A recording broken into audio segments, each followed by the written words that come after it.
আসসালামু আলাইকুম। দেশ ও দেশের বাহির থেকে যারা আমার ভিডিওটা দেখছেন সবাইকে সাকিব হাঁসের খামার পক্ষ থেকে ওয়েলকাম ও শুভেচ্ছা। প্রিয় দর্শক, আপনারা দেখতে পাচ্ছেন আমার সামনে অসংখ্য হাঁস রয়েছে। হাঁসটা বয়স 4 মাস প্লাস। হাঁসটা জাত হয়েছে খাই ক্যাম্বেল, যেটাকে এ গ্রেডের হাঁস বলা হয়, খাই ক্যাম্বেল। আপনারা জানেন যে খাই ক্যাম্বেল হাঁস ডিমের জন্য একটা সেরা হাঁস। এটা ডিমের জন্য খুব ভালো, আর এক গ্রেড হাঁস একটা ভালো হাঁস, খাই ক্যাম্বেল হাঁস। তো প্রিয় দর্শক, আপনারা যে হাঁসটা দেখতে পাচ্ছেন এটা বয়স 4 মাস প্লাস, কিন্তু হাঁসটা মানে একটা ভালো হাঁস, এক গ্রেডের হাঁস। তো হাঁসটা একটা বিশেষ প্লাস পয়েন্ট হয়েছে, হাঁসটা ভ্যাকসিন কমপ্লিট করা। ডাক কলেরা, ডাক প্লে, একটা ভ্যাকসিন, দুটো ভ্যাকসিন দেয় কমপ্লিট করে ভ্যাকসিন করা হাঁস। আর একটা বিশেষ করে কথা হচ্ছে যে ভ্যাকসিন করা, কৃমি ডোজ ভ্যাকসিন করা বা কৃমি ডোজ সম্পূর্ণ করা আছে। তো প্রিয় দর্শক, দেখতে পাচ্ছেন হাঁসটা মানে সুস্থ সবল একটা হাঁস। তা আমার খামারে একটা ভালো হাঁস, 4 মাস বয়স প্লাস হাঁসটা।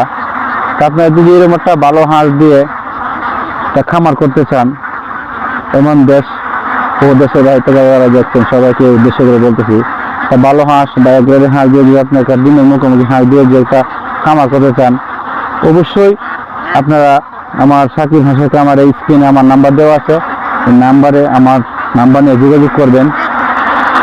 তো প্রিয় দর্শক, আজকে যে বিকালের ভিডিওটা বা শীতকালে আপনারা কীভাবে হাঁস লালন পালন করবেন এর পরামর্শ আমাদের কাছে নিতে পারবেন। আমাদের খামার অনেক জনপ্রিয়তা আছে। আপনারা যে কোনো পরামর্শ হাঁস পালনের জন্য যে কোনো পরামর্শ চান, তার পরামর্শও আপনারা নিতে পারবেন।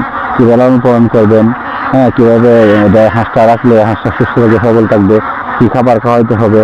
আসলে হাঁসকে যদি আপনি বেশি খাবার খাওয়ান তো বেশি হাঁসকে কিন্তু ডিম দিবে না। হাঁসকে একটা খাবারের একটা লিমিট আছে, হাঁসের একটা খাবারের একটা নাপ আছে, ঠিক আছে? নাপ অনুযায়ী খাওয়াইতে হবে।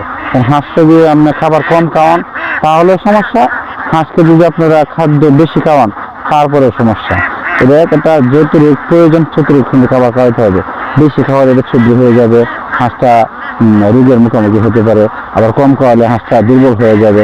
তো প্রিয় দর্শক, আজকের যে ভিডিওটা যা কথা বলেছি আপনারা সবটা ভিডিও না টেনে দেখবেন, দেখলে পরে আপনি বুঝতে পারবেন আমি কি কথা বলেছি। আর যদি একটা ভালো হাঁস দিয়ে খামার করতে চান অবশ্যই থাকে হাঁসের খামার হাঁসারি, স্ক্রিনে আমার নাম্বার দেওয়া আছে, এই নাম্বার নিয়ে যোগাযোগ করবেন।